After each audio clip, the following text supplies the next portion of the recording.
Management Arvind Kejriwal ji की सरकार करने में नाकाम थी। और तो और आपने देखा होगा वो सुबह से शाम एडवर्टाइजमेंट में व्यस्त थे।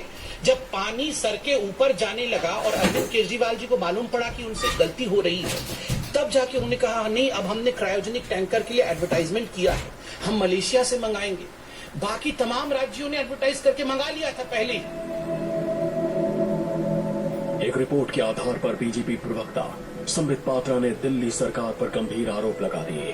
बीजेपी के कई बड़े नेताओं ने एक के बाद एक ट्वीट किए। दिल्ली सरकार ने पहले जवाबी चिट्ठी लिखी और फिर दिल्ली के मुख्यमंत्री मनीष सिसोदिया खुद सामने आ गए। कहा, जिस रिपोर्ट के आधार पर बीजेपी आरोप लगा रही है उस रिपोर्ट का अस्तित्व ही नहीं है। भारतीय जनता पार्टी के नेता जिस तथाकथित रिपोर्ट के हवाले से अरविंद केजरीवाल जी को गाली दिए जा रहे हैं, वैसी कोई रिपोर्ट एग्जिस्ट ही नहीं करती। जी हाँ, एग्जिस्ट ही नहीं करती। भारतीय जनता पार्टी झूठ बोल रही है।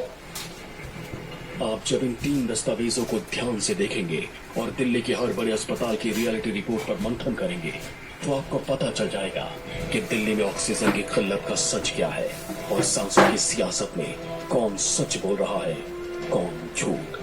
दरअसल सुप्रीम कोर्ट की बनाई ऑक्सीजन ऑडिट टीम की एक अंतरिम रिपोर्ट लीक हो गई।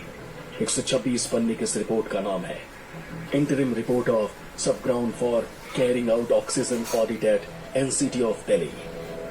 इसका हिंदी अनुवाद करें तो मतलब होगा राष्ट्रीय राजधानी क्षेत्र में ऑक्सीजन ऑडिट करने के लिए उप समूह की अंतरिम रिपोर्ट। कोरोना की दूसरी लहर के दौरान ऑक्सीजन की जरूरत और मांग को लेकर आई 126 पन्ने की इस ऑक्सीजन ऑडिट रिपोर्ट ने दिल्ली की सियासत में भूचाल ला दिया। अगर ये रिपोर्ट सच है